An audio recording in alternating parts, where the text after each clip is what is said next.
The psychology of money यानी पैसों का मनोविज्ञान। और इस बुक का चैप्टर 2 है लक एंड रिस्क, हिंदी में कहें तो किस्मत और जोखिम। और यहाँ पे इंपॉर्टेंट लेसन है कि नथिंग इज एज गुड और as bad as it seems, मतलब कि कोई चीज इतना भी अच्छा नहीं होता है जितना अच्छा वो दिखता है, और कोई चीज इतना बुरा भी नहीं होता है जितना बुरा वो दिखता है। जैसे कि अक्सर किसी अमीर और सक्सेसफुल आदमी को देखकर कोई व्यक्ति ये सोचता है कि इसने बहुत मेहनत किया होगा, बहुत ज़्यादा हार्डवर्क किया होगा और तभी वो आज अमीर और सक्सेसफुल हुआ है। और दूसरी तरफ अगर कोई फेलियर है जिसने ज़्यादा कुछ हासिल नहीं किया हुआ है, उसके बारे में लोग ये मान लेते हैं कि उसने ज़रूर मेहनत नहीं किया होगा, हार्डवर्क नहीं किया होगा और इसीलिए वो सफल नहीं हुआ है, फेल हो गया है। लेकिन इस तरह की बात हमेशा सही नहीं होती है। रियल लाइफ में आप देखेंगे कि कई बार बहुत ज़्यादा हार्डवर्क करने के बाद से, बहुत सोच समझकर कोई बिजनेस करने के बाद से, इन्वेस्टमेंट करने के बाद से भी वो बिजनेस या इन्वेस्टमेंट सफल नहीं होता है। और कई बार ऐसा होता है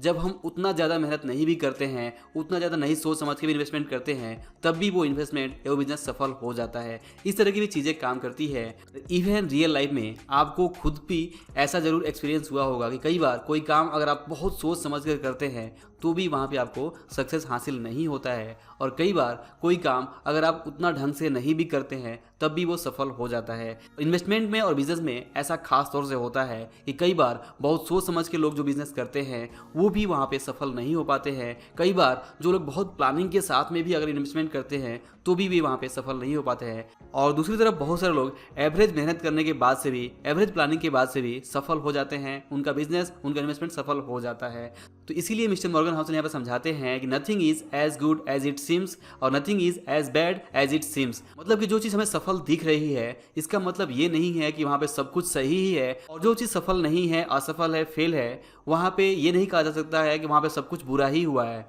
तो इसीलिए यहाँ पे लेसन ये है कि अगर आप भी कोई बिजनेस करते हैं, कोई इन्वेस्टमेंट करते हैं, तो वहाँ पे अगर आपने बहुत सोच समझ के भी बिजनेस किया हुआ है, बहुत सोच समझ के भी आपने कोई इन्वेस्टमेंट किया हुआ है, तो भी एक रिस्क ज़रूर है कि वहाँ पे आपको नुकसान हो सकता है, आप फेल हो सकते हैं। ऐसी कोई गारंटी नहीं है कि अगर आपने बहुत सोच समझ कर बिजनेस किया है, बहुत सोच समझ कर इन्वेस्टमेंट किया है तो आपको वहाँ पे सक्सेस मिलना ही मिलना है, ऐसा ज़रूरी नहीं है। और यही है इस चैप्टर का मुख्य मैसेज जो आपको समझना है कि अगर आप कोई बिजनेस करते हैं, कोई इन्वेस्टमेंट करते हैं, तो वहाँ पे बहुत सोच समझ के इन्वेस्टमेंट करने के बाद से भी, बहुत सोच समझ के बिजनेस करने के बाद से भी फेल होने के चांसेस हैं। तो आप वहाँ पे अगर फेल होते हैं तो जो रिस्क है उसे मैनेज करना सीखिए। अगर आपने रिस्क को मैनेज नहीं किया है और मेहनत करके, पूरी प्लानिंग करके अपना पूरा पैसा अगर आपने दांव पे लगा दिया है तो आप बहुत बड़े रिस्क में फंस सकते हैं। तो मेन चीज़ है रिस्क को मैनेज करना। आप रिस्क को हमेशा के लिए हटा नहीं सकते हैं। अगर आप चाहें जितनी भी कोशिश कर लें, जितनी भी मेहनत कर लें, जितनी भी प्लानिंग कर लें,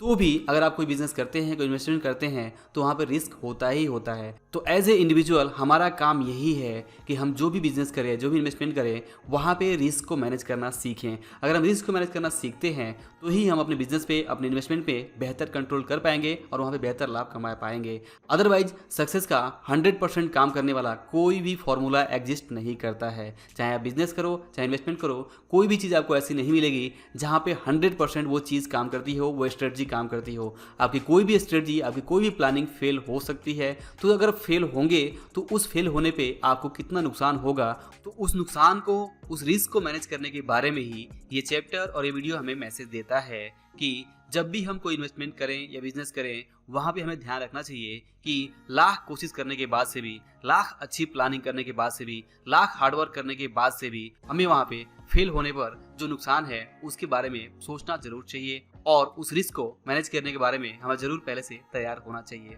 अगर आप ध्यान से देखेंगे तो समझेंगे कि अगर कोई बड़ा बिजनेस, अगर कोई बड़ी कंपनी बंद होती है, उसका बिजनेस फेल होता है, तो उसके पीछे कारण ये नहीं होता है कि उन लोगों ने हार्डवर्क नहीं किया होता है या फिर वे लोग बहुत आलसी होते हैं, वे लोग सही तरह से प्लानिंग नहीं किए होते हैं, बल्कि असली प्रॉब्लम होती है रिस्क को मैनेज करना। जी हाँ, अक्सर कोई बड़ी से बड़ी कंपनी, बड़े से बड़ा बिजनेस जब डूबता है तो उसके पीछे असली कारण होता है रिस्क को मैनेज नहीं करना या फिर ज़रूरत से ज़्यादा रिस्क ले लेना जिसे वो बाद में संभाल नहीं पाते हैं। तो यहाँ पे लेसन यही है कि अगर आप भी बिजनेस करते हैं, इन्वेस्टमेंट करते हैं, तो आप भी रिस्क को संभालना सीखिए, क्योंकि वास्तव में चाहे कोई बिजनेस हो, चाहे कोई इन्वेस्टमेंट हो, वहाँ पे जो सफलता होती है वो हमारे रिस्क मैनेजमेंट सिस्टम पे ही टिका होता है। अगर हम रिस्क को सही तरह से मैनेज कर पाते हैं तो अगर हम फेल होते हैं तो भी उठ के खड़े होकर बाउंस बैक करके हम वापस से बिजनेस या इन्वेस्टमेंट शुरू कर सकते हैं और वापस से सफल हो सकते हैं। लेकिन अगर हम रिस्क को सही तरह से मैनेज नहीं करते हैं और अपनी कैपिटल को किसी बिजनेस में या किसी इन्वेस्टमेंट में लूज कर देते हैं तो हमारे लिए उठ के खड़े हो पाना बहुत ज़्यादा मुश्किल हो सकता है।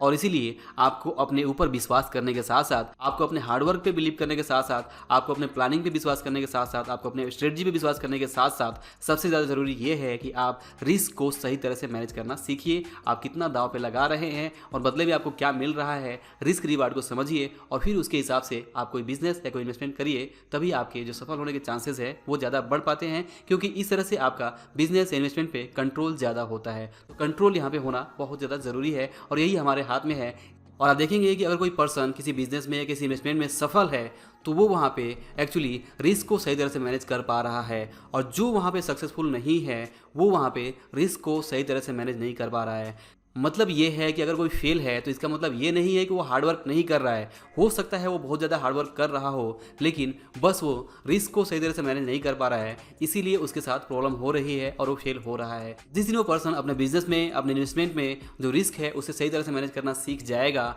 और रिस्क को अपने कंट्रोल में ले लेगा, इसका मतलब ये है कि उसका अपने बिजनेस और इन्वेस्टमेंट पे ज़्यादा कंट्रोल होगा और वो वहाँ पे ज़रूर लाभ कमा पाएगा और सफल हो पाएगा। तो दोस्तों, अगर मैं अपनी बात को समराइज करूँ तो इस वीडियो का और इस चैप्टर का लेसन ये है कि सबसे पहले आपको समझना होगा कि nothing is as good as it seems and nothing is as bad as it seems. मतलब कि जो चीज़ जितना अच्छा दिखता है ज़रूरी नहीं है कि वो उतना अच्छा हो, और जो चीज़ जितना बुरा दिखता है ज़रूरी नहीं है कि वो उतना बुरा हो। कहने का मतलब ये है कि आप लोगों को जो जज करते हैं और ये समझते हैं कि अगर कोई फेल है तो उसने ज़्यादा मेहनत नहीं किया है और जो सफल है उसने ज़्यादा मेहनत की है, ऐसा ज़रूरी नहीं है। हो सकता है कि जो फेल हुआ है उसने ज़्यादा मेहनत की हो, लेकिन बस उसने रिस्क ज़्यादा ले लिया, जो रिस्क था वो उसके अगेंस्ट में काम किया और इसलिए वो फेल हो गया। और दूसरी तरफ जो सफल हुआ उसने सही तरह से रिस्क मैनेज किया है, या हो सकता है कि थोड़ा बहुत उसका लक भी साथ दिया हो, क्योंकि लक भी बहुत ज़्यादा इंपॉर्टेंट है और लक को हम इग्नोर नहीं कर सकते। बहुत टाइम पे लक काम करता है, लेकिन लक को क्योंकि मेजर नहीं किया जा सकता और लक यानी किस्मत के सहारे बैठा नहीं जा सकता, हमें मेहनत करने की ज़रूरत होती है और हमें मेहनत करना ही होगा अपने काम में सफल होने के लिए। लेकिन चाहे हम बिजनेस करें चाहे इन्वेस्टमेंट करें, हम लक के सहारे नहीं बैठ सकते हमेशा। हमें वहाँ पे बिजनेस करें या इन्वेस्टमेंट करें, सिर्फ वहाँ पे हम रिस्क को मैनेज कर सकते हैं। तो इसीलिए इस वीडियो का, इस चैप्टर का मुख्य फोकस है कि आप जो भी इन्वेस्टमेंट करें, जो भी बिजनेस करें, वहाँ पे आप रिस्क को मैनेज करना सीखें। चाहे स्टॉक मार्केट हो, चाहे वो ट्रेडिंग हो, चाहे इन्वेस्टिंग हो या किसी तरह कोई बिजनेस हो, वहाँ पे अगर आप रिस्क मैनेज करना सीख जाते हैं तो आप देखेंगे कि आपको सफल होने से कोई नहीं रोक सकता। तो दोस्तों, आई होप कि आपको इस वीडियो का जो मैसेज है, लेसन है, वो जरूर पसंद आया होगा। अगर वीडियो पसंद आया हो तो इसे लाइक और शेयर जरूर करिए, और अगर आप हमारे चैनल पर नए हैं तो चैनल को सब्सक्राइब करके बेल आइकन में जरूर प्रेस करिए, ताकि आप आने वाले हमारे वीडियोज़ को मिस ना कर सकें। और अंत में इस वीडियो को पूरा देखने के लिए और हमारे साथ जुड़े रहने के लिए आप सभी का दिल से बहुत बहुत धन्यवाद।